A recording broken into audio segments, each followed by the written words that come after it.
हाँ जी, my grandson and my granddaughter. बेटा अज आप करन लगे हैं बहुत ही इंपॉर्टेंट टॉपिक है, derive and expression for torque on a current carrying rectangular coil और loop when placed in a uniform magnetic field. बेटा इसनों ध्यान नाल समझना, बहुत ही बड़ा टॉपिक है। देखो रट्टा रट्टा मारना बड़ा सौखा होंदा है, पर अपने जिहड़ी असल च कम आनी है जिंदगी दे विच चीज़ वो हैगी अपनी नॉलेज कि अपनी नॉलेज कितनी है। हाँ जी, देखो सब तो पहला अपना जो फ्लैमिंग लैफ्ट हैंड रूल सीगा, जे आप उसकी गल करिए, फ्लैमिंग लैफ्ट हैंड रूल के मुताबिक आह क्या है, फर्स्ट फिंगर क्या दसदी है, मैग्नेटिक फील्ड। क्या दसदी है ये, magnetic field. B for magnetic field. आ फिंगर अपनी क्या दसदी है, मोशन बारे कह लो या कह लो करंट। ए वाली फिंगर सेंट्रल फिंगर ते गुठा आपको की दसदा हुंदा है, फोर्स। क्या दसदा आपां फोर्स, मैग्नेटिक फील्ड, मोशन कह लो या फोर्स। ये दोनों फ्लैमिंग लेफ्ट हैंड रूल याद हो चुके हैं। मैं उसकी डेफिनेशन गल नहीं करूँगा, आप इस टॉपिक को करना है जो कि बहुत बहुत बहुत ही इंपॉर्टेंट टॉपिक है। तो तुहानू एक फार्मूला पता है कि जो किसी कंडक्टर को मैग्नेटिक फील्ड में रखते हैं, एक कंडक्टर है, मतलब करंट कैरिंग कंडक्टर है, एवं मान लो मैग्नेटिक फील्ड लग्या हुआ है, तो इससे जो फोर्स लगती है उसका फार्मूला होता है F is equal to I L cross B, या कह सकते हो F is equal to I L B sine theta. ये तो हमें नॉलेज हैगी आ। हुण मैं अगे चलदा, एक मिनट, वीडियो प्रॉपर चलती है, बिल्कुल सही, ठीक है। तो हुण ਆਪਾਂ ਜਿਹੜੀ एक्सप्रेशन करनी है, सब तो पहला देखो जी की है, एक रैक्टेंगुलर कॉइल है ਜਾਂ कह लो लूप है। आ अपने कोले होगी एक रैक्टेंगुलर कॉइल और यू कैन से लूप। ध्यान नाल मेरी गल समझनी, कल्ली कल्ली गल। करंट कैरिंग है, मान लो ये पी क्यू आर एस, ये एक रैक्टेंगुलर कॉइल है। करंट कैरिंग इस विचों करंट फ्लो हो रहा है लाइक दिस, एवं जिस तरह मर्जी मान सकते हैं। मैंने मान लिया एंटी क्लॉकवाइज, तुम मान सकते हो क्लॉकवाइज, वट एवर, ये चक्कर च नहीं पैना। अगे की लिखा, placed in uniform magnetic field. Magnetic field दे विच पई है ये, मान लो इधर नूं मैग्नेटिक फील्ड है, क्या इधर नूं मैग्नेटिक फील्ड, कादे विच है ये, मैग्नेटिक फील्ड दे विच ये पई है। गॉट इट, समझ आ रही होनी। जे हुण ये मैग्नेटिक फील्ड विच कॉइल पई है, किसी ना किसी एंगल ते रखी होगी अपने थीटा। जे हुण ये थीटा है, ये थीटा है, तो मैं एक लाइन ड्रा कर देवां, एवें इस तरह ड्रा कर देवां, तो तुहानूं पता होगा जिवें दो लाइन्स पैरेलल ने, आ ट्रांसवर्सल है, तो आह एंगल इक्वल होंदे ने, है ना। जे आह थीटा एंगल है तो करके यह भी एंगल क्या होगा, थीटा होगा। मैं उम्मीद करदा कि और तक तुहानूं समझ आ चुकी है। दोबारा पी क्यू आर एस एक कॉइल है, इस करंट फ्लो कर रहा है एंटी क्लॉकवाइज, तो यह मैग्नेटिक फील्ड दे विच पई है। Got it. हुण अगे सुनो बच्चे, माय ग्रैंडसन, ध्यान ना बेटा, रट्टा नहीं बस मारना। हुण देखो आपां देखना, ये अपने कोले करंट है, चलो ये भी मैं शो कर देना, लिखण की लोड़ नहीं सी मैनूं, करंट आ हो गया। हुण आपां देखना कि फोर्स, देखो हरेक जिहड़ी रैक्टेंगुलर कॉइल है, यदि हरेक आर्म के ऊपर P Q Q R S S P, हरेक आर्म के ऊपर फोर्स लगेगी। हौली हौली हौली, हरेक आर्म से क्या लगेगी, फोर्स लगेगी। क्या लगेगी, फोर्स। हरेक आर्म से क्या लगेगी, फोर्स। आपां इहनूं समझण वास्ते इधर आ जाने हैं। देखो जो बुक्स डायग्राम बनिया होंदियां ते जो रियलिटी है, ये जमीन आसमान का फर्क होता है। जमीन ते आसमान का जो फोटो बुक ते बनी हुई है, क्योंकि करके जो बुक च फोटो बनी हुई है असीं 2D बना सकते हैं, 2 डायमेंशन बना सकते हैं, पर रियलिटी असीं 3D भी काम करते हैं। ये 3D है, 3D मैं तुहानूं प्रॉपर समझाउण लग्या। आह साडे कोले एक रैक्टेंगुलर कॉइल है, इहदे विच आ हो गया पी, आ मैं पी लिखता, आ हो गया अपना एस इधरला पासा, ये एस हो गया, दिख रहा होना। ਆ ਆਪਣਾ क्यू ते आर है ਉਹਦੀ बैक साइड ਦੇ ਉੱਪਰ ਆ मैं क्यू लिखता ਤੇ ਆ मैं आर लिखता। ਹੁਣ समझो पी क्यू देखो जी आ पी है ਤੇ ਆ क्यू है ये एवें है करंट एवें जा रहा है ठीक है करंट किवें जा रहा है एवें जा रहा है पी तो क्यू करंट एवें जा रहा है पर असल ਦੇ ਵਿੱਚ ਇਹ ਐਵੇਂ ਨਹੀਂ ਹੈਗੀ ਕੋਇਲ। असल च कोयल किवें है असल च कोयल एवें पई है इंज पई है कोयल इस तरह जो आह क्यू आर जो यह क्यू आर वाला पोर्शन है ये तुहाडे फ्रंट ते आ फ्रंट ते समझाने वास्ते मैं लिख दिना ये वाला पोर्शन कित्थे है फ्रंट ते आ वाला पोर्शन कित्थे है बैक ते। क्यू आर फ्रंट ते आ पी एस बैक ते आ उम्मीद करदा कि समझ आ रही होनी है। हुण देखो जी उपरला पोर्शन पी क्यू आ मेरा पी क्यू हो गया इधर ਨੂੰ पी क्यू इधर ਨੂੰ करंट जा रहा है ਤੁਹਾਡੇ ਵੱਲ ਨੂੰ करंट आ रहा है इस कोयल ਦੇ ਵਿੱਚ ਤਾਂ ਮੇਰੇ ਕੋਲ ਆਹ ਵਾਲੀ ਉਂਗਲੀ करंट ਦੀ ਹੈ ਇਹ ਮੈਂ ਐ ਰੱਖੂੰਗਾ इस तरह ਆਹ ਉਂਗਲੀ ਮੈਗਨੈਟਿਕ ਫੀਲਡ ਦੀ ਹੈ ਇਧਰ ਨੂੰ ਮੈਗਨੈਟਿਕ ਫੀਲਡ ਹੈ ਇਹ ਮੈਂ ਇੱਥੇ ਰੱਖੂੰਗਾ ਐਵੇਂ ਤਾਂ ਗੁੱਠਾ ਕਿੱਧਰ ਨੂੰ ਹੋਇਆ ਗੁੱਠਾ ਉੱਪਰ ਨੂੰ ਹੋਇਆ मतलब फोर्स ऊपर लगेगी बच्चे इत्थे फोर्स क्या लगेगी ऊपर नु मान लो फोर्स क्या होगी F1 उम्मीद करदा कि समझ आ गई होनी है माय ग्रैंडसन। हुण देखो अगे बेटा हुण आपां Q तो R ते आना है Q to R करंट नीचे नु आ मेरी आह वाली उंगली करंट दी है तां आ नीचे नु आवांगे आपां आह उंगली मैगनैटिक फील्ड दी आ उधर नु भी रहूगी मैगनैटिक फील्ड उधर नु भी रहूगा आ करंट है ते गुੱਠਾ देखो ਤੁਹਾਡੇ ਵੱਲ ਨੂੰ ਹੋਇਆ मतलब फोर्स बाहर ਨੂੰ ਆ ਇੱਥੇ ਮੈਂ ਕਿਵੇਂ ਦਿਖਾਵਾਂ फोर्स बाहर ਨੂੰ ਆ ਆਹ ਮੈਂ ਕਿਵੇਂ ਦਿਖਾਵਾਂ ਤਾਂ ਕਰਕੇ ਆਪਾਂ ਐਵੇਂ ਬਾਹਰ ਨੂੰ ਰਿਪਰੈਜ਼ੈਂਟ ਕਰ ਦਿੰਦੇ ਆ ਮੰਨ ਲਓ F2 ਆ उम्मीद करदा कि समझ आ गई उत्ते यह रियलिटी है रट्टा नहीं ये सच्चाई है।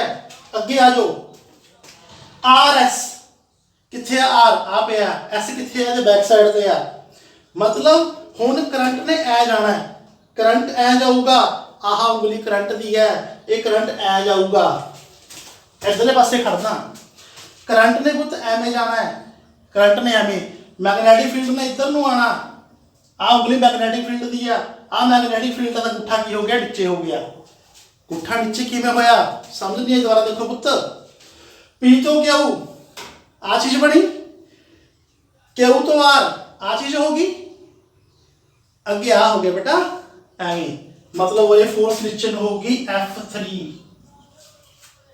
एक बारी फिर देखो पुत पी तो क्यू आ मेरी उंगली करंट दी है आ करंट फिर रहा है आ उंगली मैगनैटिक फील्ड दी है गुੱਠਾ ऊपर नु फोर्स ऊपर लगी बेटा ਇੱਥੇ आ गए फोर्स बाहर नु ਇੱਥੇ आ गए फोर्स नीचे नु उम्मीद करदा कि समझ आ रही होनी है ठीक है प्रॉपर दिख रहा होगा सारा कुछ।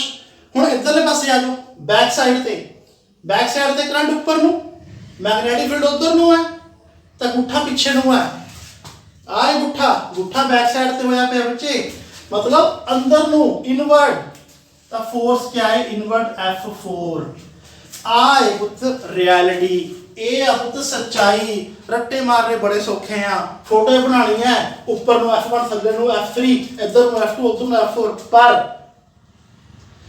थोड़े पल्ले की है पुत यह थोड़ी जिंदगी दे विच काम आना ये सच्चाई है मैं तां ही वीडियो थोड़े वास्ते रिकॉर्ड कर रहा ठीक है बच्चे माय ग्रैंडसन। अगे देखो हुण असीं की करना पुत कल्ली आर्म दे उपर पी के उत्ते कितनी फोर्स लगदी है क्यू आर ते कितनी फोर्स लगदी है आर एस ते कितनी फोर्स लगदी है ते एस पी ते कितनी फोर्स लगदी है असीं यह नोट करना। आ जाओ आ साडे कोले फोर्स दा फार्मूला आह रहूगा F = I L cross V। तो सब तो पहला force on arm P Q इत्थे जो फोर्स है की लिखांगे F1 = I अगे क्या होंदा है length into magnetic field length की दी P Q the length into magnetic field तो F1 = I P क्यू। मान लो इस कंडक्टर दी जो ब्रेड्थ है वो B है ते दी जो लेंथ है वो L है ਅਸੀਂ मान सकते हैं रेक्टेंगुलर है ना ये रेक्टेंगल है लेंथ मान ली ब्रेड्थ मान ली तो इत्थे लिखूंगा मैं L क्रॉस B। हुण बेटा आपां लिखना L ते B दे विच कितना एंगल है, इहदी आह सॉरी हाँ ठीक है मैंने तो गलत करता L क्रॉस B, ठीक है। हुण ये आपां एंगल देखना L क्रॉस B, बिल्कुल ठीक है।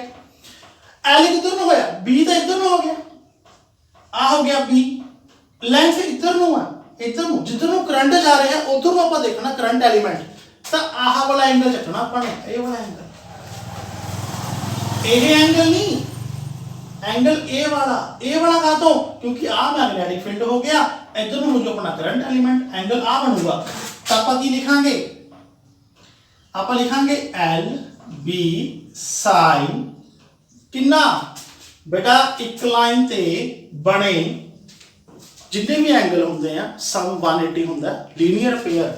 बेटा जे आह थीटा है तो आह 180 माइनस थीटा होगा, तो ये हो गया 180 माइनस थीटा, तो ये आ गया I L B sine 180 minus theta, that is sine theta. आप इधरले पासे हुण जो साइन आ जाता है वैक्टर आप हटा देने होंगे हैं, इस गल नूं गौर करना बेटा, ये माड़ी मिस्टेक ने जो बच्चे करते हैं। जब तक क्रॉस लिखा पे उद तक वैक्टर लिखा जाऊगा, क्रॉस को हटाता तो फिर साइन आ चुके हैं तो उधर वैक्टर हटा दो बेटा, ठीक है भाई ग्रांडसन। अगे ये अपने फोर्स करती आर्म पी के उत्ते, इसी तरह force on arm Q R ते फोर्स, फिर अपने को आजू F2 I, हुण की लिखांगे क्यू आर इंटू क्या लिखांगे magnetic field, F2 is equal to I, Q R कितना B क्रॉस B, तो लिखांगे F2 is equal to I B sine. हाँ जी बेटा कितना एंगल बनू देखो, इधर हूँ ब्रैकेट इधर हो गई अपनी, चाहे तुम करंट देख लो, इधर करंट एलिमेंट देख सकते हो, इधर अपने ब्रैकेट जा रही है आ मैग्नेटिक फील्ड का, तो एंगल कितना हो गया 90 का, ठीक है जी। तो F2 इज इक्वल टू हो गया आई बी साइन 90 इज 1, साइन 90 कितना होंदा 1 होंदा। ये अपने फोर्स करती अपने क्यू आर से। इसी तरह अपने सारिया फोर्स फाइंड करनिया ने, सारिया बेटा सारिया फोर्स फाइंड करनिया ने। हुण असीं कढण लगे हां force on arm R S ऊपर फोर्स कितनी है F3 लिखा अपने, तो की लिखांगे आई, अगे की लिखना होंदा आर एस की length multiply magnetic field I, R S कितना मन्निया होया जी L मन्निया होया, L क्रॉस B, तो की आ जाऊगा F3 is equal to I L B sine theta. और ये देखो और दोनों सेम डायरेक्शन च हो गए, सेम डायरेक्शन, एक पॉइंट शो हो रहे हैं, पूरे थीटा ही जाना है, ऊपर 180 माइनस थीटा आया सीगा। हुण अपने को आ जाओ फोर्स ऑन आर्म SP, इहदे ऊपर फोर्स F4 I, क्या लिखांगे SP क्रॉस B, SP कितना बेटा जितना B है B क्रॉस B, तो ये आ गया आई बी साइन। देखो जी कितना एंगल बनया SP एम जा रहे हैं, मैग्नेटिक फील्ड आहा, तो आहा एंगल बनया दैट इज 90 डिग्री, F4 आ गया आई बी। और तक क्लियर बेटा, अपने सारिया फोर्स फाइंड करती है, सारिया गवर्नमेंट आपने सारिया फोर्स फाइंड कर ली है, आपने F1 फोर्स फाइंड कर ली, आपने F2 फोर्स फाइंड कर ली, आपने F3 फोर्स फाइंड कर ली, आपने F4 फोर्स फाइंड कर ली। देखो अगे आप की देख रहे हैं, असी ये देख रहे हैं बेटा कि F1 ते F3 जड़ियां दो फोर्स ने F1 ते F3, F1 ते F3, F1 F3 दोनों क्या ने I L B sine theta. ये दोनों फोर्स इक्वल ने, ऑपोजिट ने, act along same line of action, ਇਹ ਦੋਨੋਂ ਇਕੁਅਲ ਨੇ, ਆਪੋਜ਼ਿਟ ਨੇ, ਇੱਕ ਦੂਸਰੇ ਦਾ ਇਫੈਕਟ ਕੈਂਸਲ ਕਰ ਦੇਣਗੀਆਂ। ਕਿਆ ਕਰ ਦੇਣਗੀਆਂ? ਕੈਂਸਲ। ਇਹ ਤਾਂ ਕੈਂਸਲ ਹੋ ਗਏ। ਤਾਂ ਹੁਣ ਜੋ ਸਾਡੇ ਕੋਲੇ ਰੈਕਟੈਂਗੂਲਰ ਕੋਇਲ ਬਚੀ, ਉਹਦੇ ਉੱਪਰ ਦੋ ਫੋਰਸ ਬਚੀਆਂ, ਇੱਕ ਬਚੀ F3 ਤੇ ਇੱਕ ਬਚੀ ਆਪਣੇ ਕੋਲ F2 ਤੇ ਇੱਕ ਬਚੀ ਆਪਣੇ ਕੋਲੇ F4, ਜੋ ਕਿੰਨੀ ਹੈ? IBB। बेटा ये भी इक्वल ने, पर they act along different line. Line का क्या मतलब है? देखो सीधी लाइन सी, कैंसल हो गया, पर इहदी जो लाइन है वो आए जे बढ़ावांगे आ लाइन बनूगी, इसदी इहदी आ लाइन बनूगी। दोहां दी लाइन सेम नहीं हैगी। जे दोहां दी लाइन सेम नहीं हैगी तां ये की करदियां ने दोनों फोर्स? ये बनांदियां कपल। क्या बनांदियां बेटा? कपल। तां इहदे उपर लगूगी टॉर्क। क्या लगूगी? टॉर्क।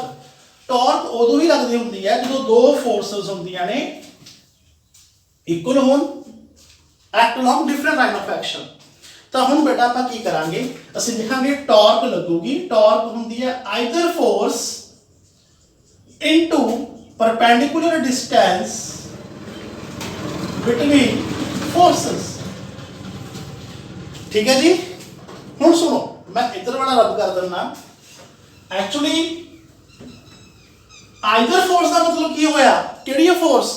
जां तां आइदर फोर्स मतलब F2 और F4, जिहड़ी मर्जी फोर्स लिख दो। है कितनी? IBB इनटू क्या? Perpendicular distance.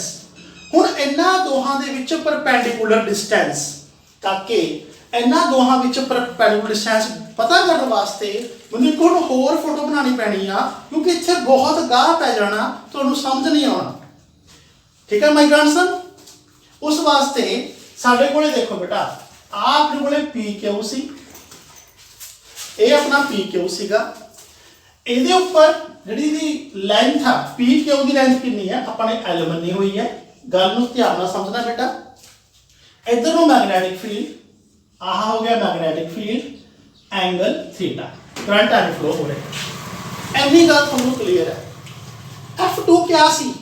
आउटवर्ड फोर्स सी। F2 क्या सी? Outward force. ये तुहाडे वल नूं आ रही फोर्स है F2, तुहाडे वल नूं बाहर नूं। ठीक है। आ F4 क्या सी? अंदर नूं जा रही फोर्स, अंदर नूं। हुण तां दो ही बचियां ने अपने कोले, F2 ते F4 की गल करनी है। वो अंदर नूं जा रही फोर्स है, अंदर नूं। मान लो अंदर जा रही है F फोर्स। क्लियर? हुण एदी लाइन होगी आ वाली, एदी लाइन होगी आ वाली। इन्हां दोहां च परपेंडिकुलर, चलो मैंने आ ड्रा करता परपेंडिकुलर। मान लो T मान लिया, तो इत्थे मैं की लिखूंगा? PT। क्या लिखूंगा मैं? PT। हुण असीं PT पता करना। क्या पता करना? PT। How will you find PT? बेटा जे आह एंगल थीटा है, देखो आ ते आह हो गया दो पैरेलल लाइंस, आह ते आह हो गए अल्टरनेट एंगल, ये भी थीटा हो गया। हुण आपको पता क्या है? आपको PQ पता है, असीं PT ऊपर लिख लांगे, PQ नीचे लिख लांगे, बराबर क्या आ जाऊगा? What is PD? PD क्या है? बेस। ते PQ क्या है? PQ के सामने आ गया 90 के सामने हाइपो, तो PT बटे PQ कितना अपने को L, B ओवर H क्या हो गया? cos theta. तो PT कितना आ गया? L cos theta. बेटा ये इत्थे लिख दो। तो टॉर्क आ गया IBB इनटू PT कितना आ गया? L cos theta. तो टॉर्क आ गया I LB B cos theta. Torque is equal to I length into breadth क्या बन बेटा? Area into cos theta. This is the expression for the torque acting on the rectangular coil placed in a magnetic field. J case कर दो case, जे coil दे विच n turns होण तो torque is equal to क्या आ जाऊगा? NIAB cos theta। पर जे ਆਪਾਂ ਪੁਰਾਣੀ ਗੱਲ ਕਰੀਏ, ਅਸੀਂ फर्स्ट यूनिट ਚ ਪੜਿਆ ਹੋਇਆ torque is equal to PE sin theta। ਤਾਂ ਉਹਦੇ torque is equal to cos θ ਆ ਰਹੇ ਹਨ ਨਾ ਵਿੱਚ ਫਾਰਮੂਲੇ ਦੇ। ਤਾਂ ਇੱਕ ਆਪਣੇ ਕੋਲ ਕੇਸ ਪਹਿਲਾਂ ਸੀ, ਇੱਕ ਕੇਸ ਹੋਰ ਕਰਦੇ ਆ। ਇਹਨੂੰ ਬੜਾ ਧਿਆਨ ਨਾਲ ਸਮਝਿਓ, ਧਿਆਨ ਨਾਲ। ਮੰਨ ਲਓ ਇੱਕ ਨਾਰਮਲ ਹੈ, इस कोयल के क्या है, एक नॉर्मल ड्रा करता मैंने एन कैप, एक ही है normal perpendicular to the coil which make angle alpha with magnetic field, angle alpha with magnetic field. तो बेटा आ वाला एंगल पूरा हो गया 90 का, ठीक है। ਅਸੀਂ कह सकते हैं theta plus alpha is equal to 90 degree. देख लो गौर नाल, मैं मन्निया कि जो नॉर्मल है वो मैग्नेटिक फील्ड नाल एंगल अल्फा बना रहा है, तो ये पूरा एंगल तो 90 का ही होगा ना वाला, तो थीटा प्लस अल्फा हो गया 90, तो alpha theta is equal to क्या हो जाएगा 90 माइनस अल्फा। जे मैं ए वाली वैल्यू इत्थे लिख दवा तो टॉर्क इज इक्वल टू आ जाऊगा, चाहे इत्थे लिख दो रे, टॉर्क इज इक्वल टू आ जाऊगा N I A B cos 90 minus alpha, तो torque is equal to N I A B cos 90 minus theta क्या हो गया sin अल्फा। That's all. इस तो के बेटा टॉपिक है मूविंग कॉइल गैल्वेनोमीटर। जे ਤੁਹਾਨੂੰ ਇਹ ਟੌਪਿਕ ਕਲੀਅਰ ਨਹੀਂ ਹੈਗਾ, ਜੇ ਤੁਹਾਨੂੰ ਐ ਨਹੀਂ ਪਤਾ ਕਿ ਕਿਸ ਤਰ੍ਹਾਂ ਫੋਰਸ ਲੱਗ ਰਹੀ ਹੈ ਬਾਈ ਗ੍ਰਾਂਡਸਨ, ਤੁਸੀਂ ਉਹ ਟੌਪਿਕ ਕਿਵੇਂ ਕਰ ਸਕਦੇ ਹੋ। ਰੱਟਾ ਨਹੀਂ ਮਾਰਨਾ बेटा, मेरा ग्रांडसन है बेटा, तू रट्टा नहीं मारना, ठीक है बेटा। That's all.